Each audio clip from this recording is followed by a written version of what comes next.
오늘 하나님께서 우리에게 주신 말씀은 구약성경 여호수아 5장 9절에서 15절 말씀입니다. 구약성경 여호수아 5장 9절에서 15절 말씀입니다. 여호와께서 여호수아에게 이르시되 내가 오늘 애굽의 수치를 너희에게서 떠나가게 하였다 하셨으므로 그곳 이름을 오늘까지 길갈이라 하느니라. 또 이스라엘 자손들이 길갈에 진쳤고 그달 14일 저녁에는 여리고 평지에서 유월절을 지켰으며 유월절 이튿날에 그 땅의 소산물을 먹되 그날에 무교병과 볶은 곡식을 먹었더라. 또 그 땅의 소산물을 먹은 다음 날에 만나가 그쳤으니 이스라엘 사람들이 다시는 만나를 얻지 못하였고 그 해에 가나안 땅의 소출을 먹었더라. 여호수아가 여리고에 가까이 이르렀을 때에 눈을 들어본즉 한 사람이 칼을 빼어 손에 들고 마주 서 있는지라. 여호수아가 나아가서 그에게 묻되 너는 우리를 위하느냐 우리의 적들을 위하느냐 하니 그가 이르되 아니라 나는 여호와의 군대 대장으로 지금 왔느니라 하는지라. 여호수아가 얼굴을 땅에 대고 엎드려 절하고 그에게 이르되 내 주여 종에게 무슨 말씀을 하려 하시나이까. 여호와의 군대 대장이 여호수아에게 이르되 내 발에서 신을 벗으라. 내가 선 곳은 거룩하니라 하니 여호수아가 그대로 행하니라. 아멘. 이스라엘 백성들이 첫 번째 유월절을 지냈을 때는 그들이 홍해를 건너기 직전이었습니다. 그들은 애굽에서 노예 생활을 했었고 이 노예 생활하던 애굽 땅에서 하나님께서 그들이 탈출하게 되리라고 말씀하셨어요. 그러나 10번의 재앙을 내려도 애굽 땅에서 그들은 나올 수가 없었습니다. 그러다가 하나님께서 이제 마지막 재앙을 내리시기로 하죠. 그래서 그 재앙이 애굽 온 땅을 휩쓰게 될 텐데 그것은 바로 애굽 땅에는 모든 짐승과 사람의 첫째 난 사람, 짐승의 첫 새끼가 다 죽을 것이라는 거예요. 이 죽음의 사자가 애굽 땅을 휩쓸고 지나갈 때에 어린 양의 피를 문설주에 바른 집은 그 죽음의 두려움에서 벗어나리라 이렇게 말씀하세요. 그래서 죽음의 사자가 지나간다라는 뜻의 영어로는 패스오버, 우리 이태리어는 파스쿠아 이렇게 그러면 지나감이라는 뜻이죠. 첫 번째 유월절입니다. 이 첫 번째 유월절을 드리고 그들은 홍해를 지나서 하나님의 인도하심을 따라 광야를 걸어가게 됩니다. 오늘 이제 이스라엘 백성들에게 있어서 의미 있는 두 번째 유월절이 드려집니다. 그동안 광야에서도 계속 유월절을 지냈지만 성경에서는 그 유월절 한 번 한 번을 다 기록하지는 않죠. 근데 오늘 유월절이 성경에 분명히 기록되어 있는 것은 이 유월절이 의미가 있기 때문에 기록해 놓은 것입니다. 그들이 요단강을 건너고 그리고 길갈을 지나서 여리고성을 마주보는 여리고 평원지대에 도착했을 때 그들은 의미 있는 두 번째 유월절을 지내게 됩니다. 이것이 왜 의미 있다라고 말씀을 드리냐면 이 유월절을 보내면서 그들이 가나안 땅의 소산물들을 먹게 돼요. 가나안 땅의 음식을 먹고 나서 그 다음 날부터 만나가 그칩니다.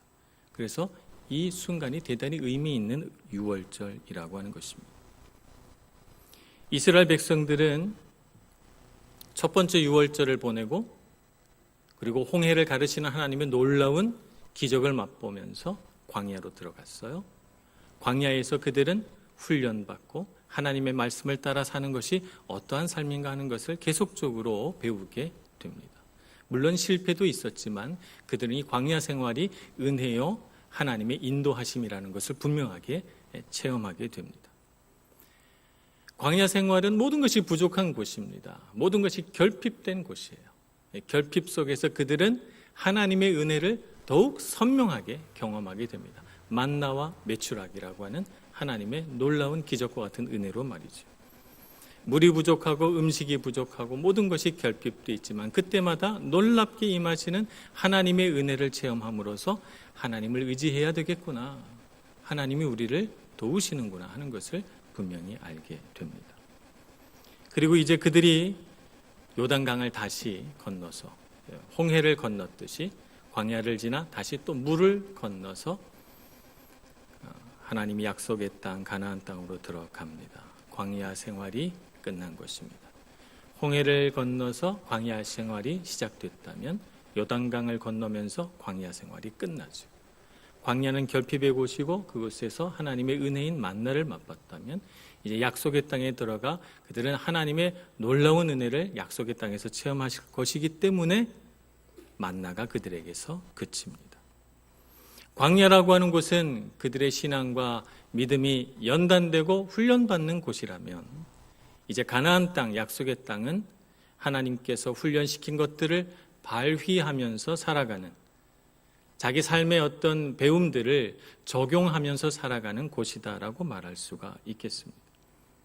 그래서 우리는 이런 과정들이 이스라엘 백성들뿐만 아니라 오늘 우리의 삶 가운데도 있다는 것을 알아야 됩니다. 우리가 살다 보면 우리의 인생도 참 이스라엘 백성들이 이 과정과 참 비슷하다는 것을 알게 됩니다. 우리 인생의 첫 번째 유월절이라고 한다면 우리 인생에서 가장 중요한 첫 번째 순간은 부모로부터 독립하는 순간이 아닐까 싶어요. 내 스스로 결정해야 되고 내가 경제적인 능력을 가져야 되고 내가 세상에 나가서 살 준비를 하는 그 순간, 한 20세 전후에서 우리가 독립하게 될 때에는 정말 많은 것들이 훈련되어야만 하는 시간들을 보내죠. 그러다 우리 인생에 또 다른 변화의 시기가 찾아오는데 그 시기는 각자마다 조금 다릅니다. 그것이 결혼하는 순간이 되기도 하고 또 아이를 낳는 순간이 되기도 하고 또 새로운 직장을 얻는 순간이 되기도 합니다. 어쨌든 간에 우리 인생에는 이 두 번째 유월절이 찾아오곤 합니다. 우리가 하나님 앞에서 배운 것을 적용하고 그것을 실제적으로 우리 삶 가운데서 발휘해야 할 때가 온다는 것입니다. 첫 번째 유월절, 두 번째 유월절을 어떻게 지나느냐에 따라서 이스라엘 백성들의 삶이 완전히 바뀌었듯이 우리의 인생에 있어서도 우리 인생의 이 변화의 시기, 변곡점에서 우리가 어떻게 하나님 앞에서 반응하느냐에 따라서 우리의 삶이 완전히 달라진다는 것을 알아야 합니다. 오늘 이남전도의 헌신 예배를 드리면서 이남전도의 딱 인생의 시기가 이 두 번째 변곡점에 있는 것 같습니다. 어떻게 믿음으로 살 것인가 하는 것을 잘 생각해 보면서 우리의 인생을 하나님의 은혜로 채워가기를 소망합니다. 두 번째 유월절에서 우리가 잃어버리지 말아야 할 것, 그것은 첫째, 애굽의 수치를 떠나게 하심을 믿어야 합니다. 오늘 9절 말씀에 보면 하나님께서 여호수아에게 이렇게 말씀하십니다. 내가 오늘 애굽의 수치를 너희에게서 떠나가게 하였다라고 선언하십니다. 하나의 선언이죠. 이 선언을 하신 곳이 어디냐면 길갈이라고 하는 곳입니다. 길갈이라고 하는 이 지명은 히브리어 길랄이라고 하는 단어와 매우 발음이 비슷합니다. 길랄이라고 하는 히브리어 단어는 굴러 떨어지다 혹은 굴러서 지나가 버리다 이런 뜻입니다. 요단 계곡을 이렇게 지나서 여리고 성으로 들어갈 때 그 계곡이 얼마나 가파르고 깊은지 그 요단 계곡에서 이렇게 내려다 보면 여기서 굴러 떨어지면 살 사람이 없겠다 싶을 정도로 굉장히 그 계곡이 경사가 급합니다. 이 급한 계곡에서 뭔가가 이렇게 돌멩이나 이런 것들이 둘둘둘 떨어지는 것들을 봤을 테니까 길갈 혹은 길랄하고 의미가 연상이 되면서 하나님께서 너희의 수치 곧 애굽의 수치가 떠나가게 하실 것이다 라고 하는 것과 이 지명과 유사성을 발견해서 그 의미를 새롭게 받아들이고 있는 것입니다. 하나님의 뜻을 이 지명과 연관시킴으로써 길갈이라고 하는 지명을 들을 때마다 하나님께서 애굽의 수치를 우리에게서 떠나가게 하셨지, 바로 그것을 선포하는 것이 길갈이야라고 받아들이게 되는 것입니다. 그렇다면 애굽의 수치란 무엇일까요? 애굽의 수치란 노예적인 삶의 태도를 가리키는 것이라고 볼 수 있습니다. 그들은 애굽 땅에서 오랫동안 노예 생활을 했습니다. 노예 생활을 대대를 이어서 해오는 동안 그들의 삶 가운데 매우 특징적으로 나타나는 하나의 변화가 있는데 그것은 노예적인 생각입니다. 노예로 아버지가 사는 것을 봤고 노예로 내가 살아봤기 때문에 그들이 하는 모든 삶의 방식, 사고 방식 모두가 다 노예에 적합화된 사고 방식과 삶의 방식을 띠게 된 것입니다. 그것은 어떠한 생각인가 하면 어렵더라도 내 힘으로 열심히 노력해서 결과를 얻겠다라고 하는 생각보다는 쉽게 다른 사람의 도움이나 다른 사람의 힘을 빌려서 살아봤으면 하는 삶의 방식입니다. 이것이 바로 노예 생활을 오래 하면서 갖게 된 그들의 변화이죠. 그들은 하나님의 백성으로 하나님께서 가라 하면 가고 서라 하면 서는 삶의 방식을 가지고 창세기를 살아왔습니다만 그러나 출애굽기에 들어서서 그들이 노예 생활을 오래 한 까닭에 그들의 마음속에 갖게 된 것은 내 힘으로 살려고 하다 어려움을 많이 겪는 것보다는 다른 사람의 도움을 받아서 다른 사람의 힘으로 좀 쉽게 살아보고 싶다라고 하는 것입니다. 그래서 그들이 광야로 나왔을 때 어려움이 부딪혀오고 그들의 삶의 문제들을 그들 스스로 해결해 나가야 했을 때 그들이 그리워지는 것이 애굽이죠. 그 땅에서는 자신들의 노동력을 착취하지만 그래도 먹을 것을 주는 왕이 있었기 때문입니다. 그것을 버려내는데 40년의 세월이 걸렸습니다. 이것이 바로 그들이 갖고 있는 애굽의 수치입니다. 애굽에서 노예 생활하면서 갖게 된 삶의 방식이죠. 그들이 또 애굽의 수치로 일컬어지는 또 한 가지 삶의 방식을 갖고 있는데 그것은 불평하는 것입니다. 불평하는 것은 남 탓하는 거죠. 우리는 이렇게 살지 않고 다르게 사는 방식도 있다는 것을 알아야 합니다. 그것은 문제가 생기면 문제가 뭐지? 라고 하는 것을 파악해서 문제를 어떻게 해결해 나갈까라고 생각하는 것이 합리적이고 좋은 생각입니다. 이런 생각을 가진 사람이 우리 주변에 많다면 우리는 문제가 있다고 해서 괴로워하지 않을 거예요. 문제가 있어서 갈등하지 않을 것입니다. 문제가 생기면 다들 서로 모여서 문제가 뭐지? 어떻게 하면 문제를 해결할 수 있을까? 라고 머리를 맞대고 의논해서 아마 좋은 결과들을 많이 만들어낼 것입니다.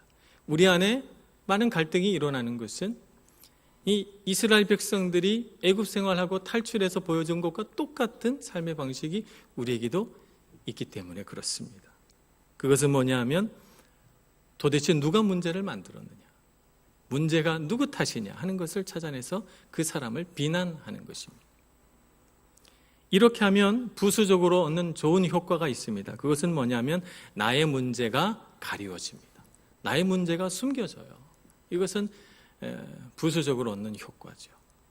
남 탓하는 것은 문제를 다른 사람에게 떠넘기면서 내 문제를 감출 수 있는 효과적인 방법이기 때문에 노예 생활을 오래 하게 되면 이런 방식에 젖어들게 되는 것이죠. 이것이 애굽의 수치입니다. 이것으로부터 떠나서 적극적인 삶의 방식을 가져야 하는 것이죠.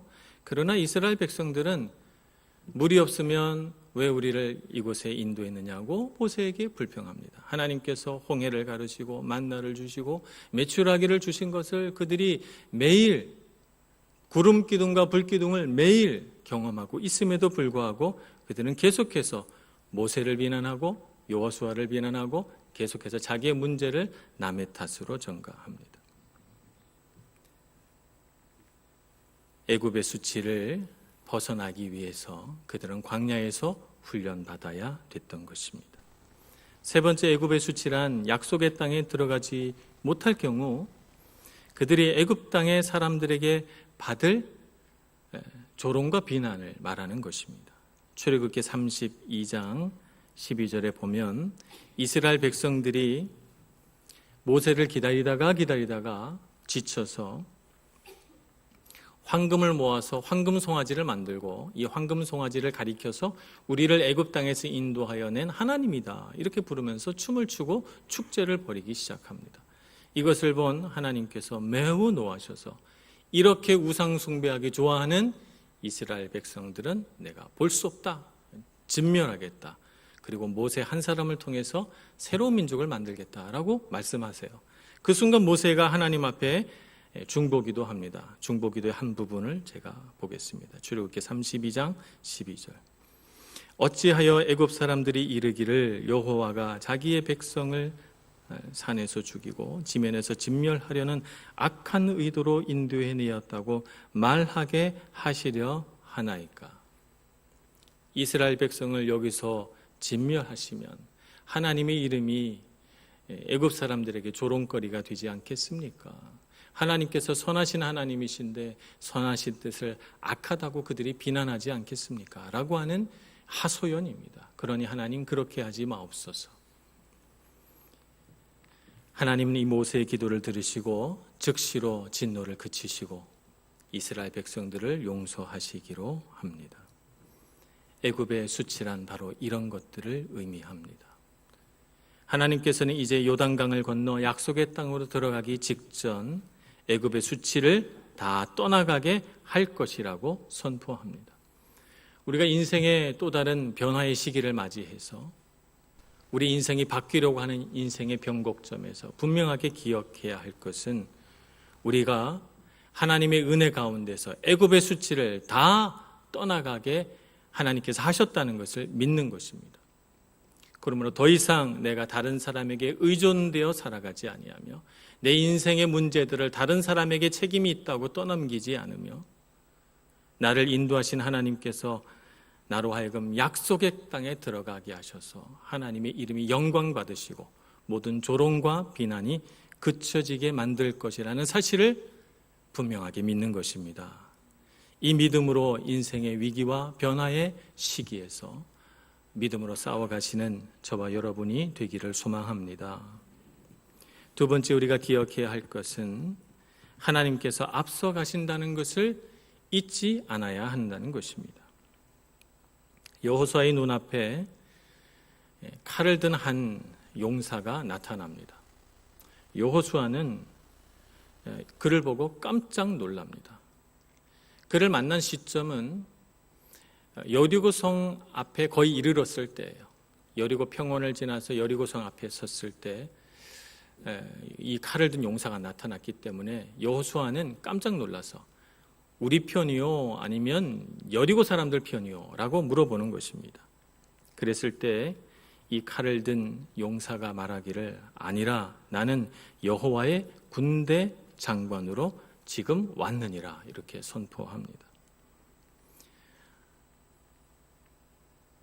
여호수아는 가나안 땅에 들어가서 여리고성을 향해 진격해 나갈 때 많은 걱정과 근심을 하게 됩니다. 가나안의 첫 성인데 이 여리고성을 어떻게 함락할 것인가? 지도자는 고민하게 되지요. 이것이 첫 싸움이고 첫 전투인데 여기서 패배하게 되면 백성들이 얼마나 두려움에 떨 것인가 염려하게 됩니다. 그리고 그 이후에 만약에 실패한다면 그렇지 않아도 난 참 모세보다 부족한 사람이야 라고 느끼는 여호수아가 이 백성들이 실패를 경험하고 나서 여호수아를 더욱 비난하지 않겠어요? 지도자로서 자격이 없다 이렇게 비난할 경우 여호수아는 어떻게 해야 됩니까? 이런저런 생각을 하니까 참 근심이 많습니다. 여리고성을 봤더니 여리고성은 뒤로는 산으로 둘러싸여 있어서 공격하기 어렵고 앞으로는 평야인데 평야가 비스듬하게 아래로 내려져 있기 때문에 공격하는 자는 위로 올라가면서 공격을 해야 돼요. 게다가 성벽은 단단한 바위로 둘러싸여져 있습니다. 난공불락의 성입니다. 성을 바라보며 근심하고 염려하는 여호수아 앞에 칼을 든 군대 장관이 나타난 것입니다. 하나님께서 앞서 가시며 함께 하신다는 분명한 확신을 주시기 위해서 하나님께서 군대 장관을 그에게 보내신 것입니다. 군대 장관이라고 하는 이 직책은 오늘날의 우리는 국방부 장관 정도 되는 직책이겠죠. 한 나라의 국방부 장관을 세우면 그 나라에는 국방부 장관 한 명만 있는 것은 아닙니다. 국방부 장관 아래에 육군, 해군, 공군 각 분야의 장군들이 있고 그 장군들 밑에는 훌륭한 또 지휘관들이 있어서 또 여러 참모들이 있기 마련이고 이 참모들 밑에는 또 훌륭한 군인들이 질비하게 있습니다.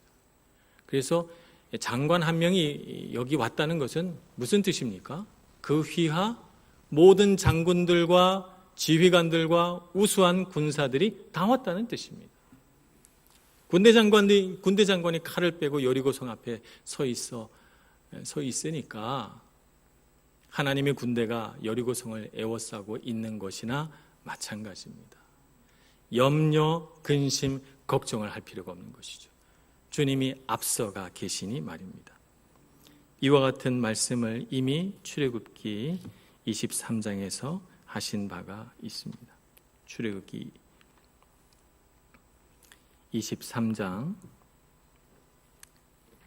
20절에서 22절 말씀을 제가 한번 봉독하겠습니다.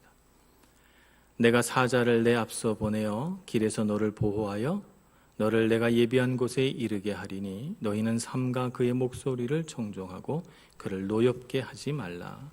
그가 너희의 허물을 용서하지 아니할 것은 내 이름이 그에게 있음이니라. 내가 그의 목소리를 잘 청종하고 내 모든 말대로 행하면 내가 내 원수에게 원수가 되고 내 대적에게 대적이 될지라. 아멘.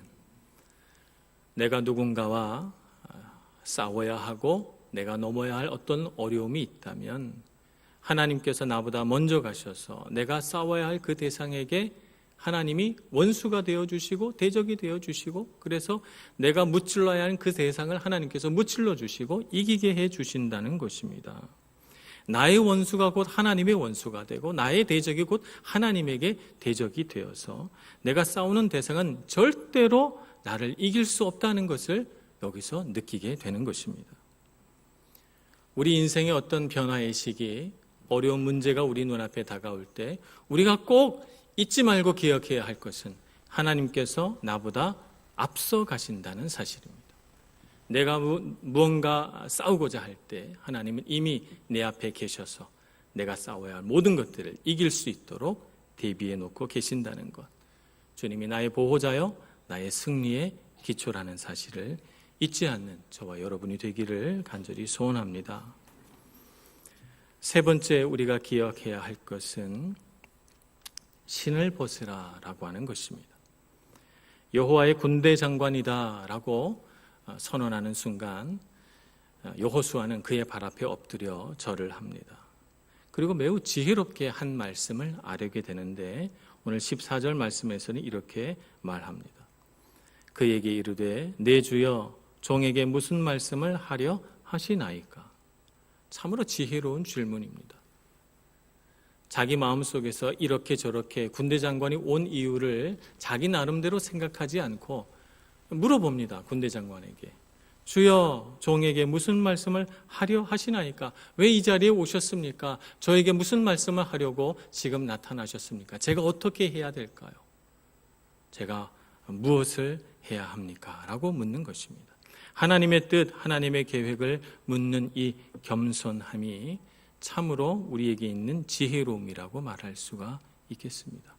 어리석은 자는 하나님께 물어보지 않고 자기의 계획, 자기의 뜻대로 하려고 하고 자기의 뜻대로 되지 않으면 오히려 화가 나고 하나님께서 왜 내 뜻대로 해주지 않는가 하나님을 향해 원망하고 불평하게 되지만 그러나 하나님의 뜻과 계획이 중요하고 그것에 순종할 줄 아는 사람은 내 계획대로 하기 전에 하나님의 뜻이 무엇입니까? 주님의 계획이 무엇입니까? 묻는 겸손함을 가지게 되는 것입니다. 군대 장관은 이렇게 묻는 여호수아에게 한마디 말씀을 이릅니다. 신을 벗으라 라고 하는 것입니다. 내 발에서 신을 벗으라. 내가 선 곳은 거룩하니라 라고 말씀합니다. 이 말씀은 우리가 전에 한번 들은 적이 있습니다. 출애굽기 3장에서 모세가 하나님을 만났을 때 떨기나무 가운데서 말씀하시는 하나님께서 모세를 향해 첫 번째 하신 말씀이 내 발에서 신을 벗으라 라고 하는 것입니다. 그때도 동일하게 내가 선 곳은 거룩하니라 라고 말씀하셨어요. 하나님이 나타나셨던 호렙산이 거룩합니까? 아니면 오늘 군대 장관이 나타난 이 여리고 평지가 거룩한 곳이라서 그렇습니까? 아닙니다. 왜 거룩한 곳이라고 말합니까? 하나님께서 임재하신 곳이기 때문에 거룩하다라고 말씀하는 것입니다. 하나님께서 함께 계시고 하나님께서 이 자리에 임재하시니 너는 하나님을 바라보듯 너의 발에서 신을 벗고 경외하라는 것입니다. 왜 하필 신일까요? 신을 벗어야 될까요? 왜냐하면 고대에는 노예는 신을 신을 수 없게 돼 있었기 때문에 자유민만 신을 신을 수 있었습니다. 그들이 노예 생활하면서 신을 신어본 적이 없어요. 그러나 광야로 나와서 그들은 신을 신었습니다. 신을 신고 모래사막을 건너서 이제 여기까지 왔는데 신을 벗으라니 무슨 의미인가? 다시 노예가 되라는 말인가? 하나님께서 자유를 주시고 우리 스스로 무언가를 결정할 수 있는 권리를 주셨는데 우리에게 자유의지를 주셔서 우리가 무엇이든지 내가 원하는 대로 결정하게 하셔놓고 이제 와서 너의 자유의지를 내려놓으라고 말씀하시는 것인가? 너는 다시 내 종이 되라고 말씀하시는 것인가? 우리가 이 말씀을 듣게 될 때 좀 불편한 마음이 생깁니다. 우리를 자유케 하시는 것이 하나님의 뜻이 아닙니까? 왜 다시 신을 벗으라고 합니까? 하나님께서는 하나님을 위하여 신을 벗고 나를 경외하라 이렇게 말씀하시지만 신을 벗으라는 이 말씀은 또한 우리 자신을 위한 것이기도 하기 때문에 신을 벗으라고 하는 것입니다. 하나님 앞에서 신을 벗지 않으면 어떻게 되는가? 우리의 삶 가운데 확신과 용기를 얻기가 어렵습니다. 확신을 얻기 어렵다는 것은 무엇입니까? 우리가 다 연약한 사람들이고 우리가 날마다 생각이 바뀌기 때문에 우리 마음속에 늘 유혹에 빠지기 쉽다는 것을 우리가 알아야 된다는 것입니다. 확신을 얻기 어렵다는 것은 내가 무엇을 결정해 놓고도 다른 사람이 다르게 의견을 주면은 우리는 금세 우리의 확신이 흔들리고 더욱이 가장 위험한 것은 우리 안에는 항상 욕심이 있기 때문에 우리의 욕심이 무언가에 의해서 자극되면 우리는 욕심을 따라서 살아가게 돼 있어요. 욕심과 타협합니다. 그래서 우리는 이렇게 살아야지, 이렇게 살아야만 돼 날마다 생각하고 결심하지만 우리 결심대로, 우리 생각대로 잘 사라지지 않습니다. 그래서 우리가 하나님의 그 임재 앞에서 신을 벗지 않으면 우리가 확신을 가지고 인생길을 걸어가기가 매우 어렵습니다. 그러나 하나님 앞에서 신을 벗으면 하나님께서 우리와 함께 하심을 믿고 나는 믿을 수 없으나 하나님은 믿을 만한 분이시기 때문에 우리 마음 가운데 확신을 주고 하나님 뜻대로 하면 반드시 잘 될 거예요. 하나님께서 나와 함께 하시니 나로 하여금 승리를 얻도록 해 주실 거야 라고 하는 확신이 생기는 것입니다. 그러므로 하나님 앞에서 신을 벗는 것은 하나님을 향하여 경외심을 표현하는 것인 동시에 곧 이 세상을 확신을 가지고 살아갈 수 있는 우리를 위하여 좋은 것임을 우리가 알아야 되겠습니다. 또 하나님 앞에서 신을 벗지 않으면 어떻게 되는가? 용기를 얻기가 어렵습니다. 우리는 우리의 연약함을 참 잘 압니다. 그래서 우리는 어떤 어려운 문제 앞에 부딪히거나 어떤 괴로운 일들이 우리 삶 가운데 생기면 쉽게 두려움을 갖습니다. 걱정하고 염려하고 두려움에 빠지고 어떻게 하든지 이 문제에서 뒷걸음칠 생각을 합니다. 그래서 우리는 문제가 생기면 용기를 내서 도전하기보다는 그 문제를 돌아서 해결할 쉬운 길과 타협하기 쉽습니다. 그렇기 때문에 우리는 주님 앞에서 신을 벗어야 합니다. 내 뜻대로 하지 않겠다고, 나와 함께 하신 하나님을 의지하겠다고 선언함으로 주님께서 주신 용기로 이 세상을 살아가게 되는 것입니다. 사무엘상 13장에 보면 오늘 여호수아가 이른 길갈에 똑같이 전쟁하기 위하여 도착한 한 사람이 나옵니다. 사울이라고 하는 사람입니다. 그는 블레셋 군대를 길갈에서 싸우려고 맞이하고 있습니다. 7일만 기다리면 사무엘이 와서 하나님 앞에 제사를 드리고 블레셋과 싸울 수 있도록 하나님의 능력을 부어주시겠다고 약속했어요. 하루를 지내고 이틀을 지내고 3일을 지내고 블레셋 군대가 몰려와서 3만이나 되는 병거와 6천 필에 이르는 말들이 이스라엘 백성들의 눈앞에 나타나자 하룻밤만 자면 군사의 수가 확확 줄어들어요. 다 도망가는 것이죠. 두려움했던 백성들이 도망가기 시작합니다. 7일째 되는 날, 그날 밤까지만 기다리면 되는데 그날을 다 기다리지 못한 사울은 7일째 되는 날 자기가 하나님 앞에 번제를 드립니다. 번제를 이렇게 하나님 앞에 드리고 나서 번제를 끝내자마자 사무엘이 도착하죠. 그리고 사울을 책망합니다. 책망한 이유는 번제를 드려서가 아니라 그가 하나님을 의지하지 않고 두려움에 빠져서 제사장이 해야 할 책무를 왕이 해야 하지 말아야 할 일을 했다는 것입니다. 우리는 두려움에 빠지면 종종 실수합니다. 두려움에 빠져서 실수하지 않기 위해서는 우리 발에 신을 벗어야 되는 줄로 믿습니다. 하나님을 의지하면 할수록 우리는 더 용기가 생깁니다.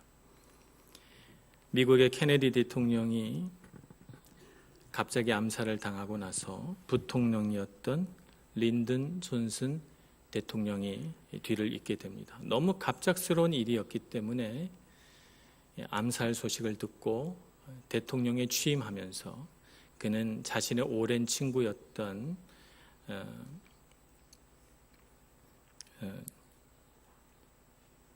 빌리 그레이엄 목사님을 모십니다. 빌리 그레이엄 목사님을 모시고 즉시로 자기 사무실에 들어가서 두 분이 함께 기도합니다. 이 위기의 때에 하나님께서 도와주시기를, 용기를 낼 수 있도록 해주시기를 두 분이 같이 손붙잡고 열심히 기도하죠. 그렇게 해서 몇 달을 보내고 임기가 다 끝났기 때문에 다시 대통령 선거를 하게 됩니다. 린든 존슨 대통령은 다시 대통령 후보로 입후보합니다. 그리고 다시 정식으로 미국 대통령에 취임하게 되죠. 취임 선서를 하고 나서 그는 한 기자와 인터뷰를 하면서 이렇게 고백합니다. 틈날 때마다 드리는 간절한 기도에서 얻는 힘과 뒷받침이 없다면 내가 지금 사는 곳에서 살 수 있는 사람도, 내가 지금 일하는 책상에서 일할 수 있는 사람도 없을 것입니다. 한 나라의 대통령으로서 그가 받은 막중한 책임감과 스트레스는 자기가 하나님께 기도하지 않고는 견딜 수 없는 그런 스트레스를 그에게 줬다는 것입니다. 그래서 기도하지 않는다면 어느 누구도 이곳에서 이 막중한 책임을 감당할 수 없을 거라고 그는 말한 것입니다. 인생을 살아가는 모든 힘과 능력을 자기 힘에만 의지하는 사람은 지혜로운 사람이 아닙니다. 이런 사람은 반드시 내 힘의 한계를 깨닫게 되는 날이 옵니다. 이런 사람은 반드시 자기 지혜의 한계를 깨닫게 되는 날이 옵니다. 그러나 하나님을 의지하고 하나님께 신을 벗어 드리고 주님의 함께하심을 누리는 사람은 자기 한계를 느끼는 순간에도 두려워하지 않습니다. 자기 한계의 순간에도 용기를 내고 확신을 가지고 도전합니다. 우리 인생의 변화의 시점에서 그와 같은 하나님의 능력과 은혜를 누리기를 소망합니다. 오늘 헌신을 다짐하는 이남전도회 모든 회원들도 인생의 이런 변곡점에서 하나님을 의지하시고 함께 하시는 하나님을 경험해서 승리를 맛보시고 힘차게 위기를 뛰어넘으시는 모든 이남전도회 회원 되시기를 축복합니다. 기도하겠습니다. 자비로우신 하나님, 주님의 큰 은총을 우리에게 부어주셔서 우리 인생의 모든 힘의 근원은 우리 자신이 되지 않게 해주시고 하나님 되게 하여 주옵소서. 오직 하나님만 의지하며 주님의 능력으로, 주님의 보호하심으로, 주님께서 우리에게 베풀어 주실 은혜와 복으로 우리 인생의 문제를 해결하고 도전할 수 있도록 은혜 내려 주시옵소서. 예수님의 이름으로 기도합니다. 아멘.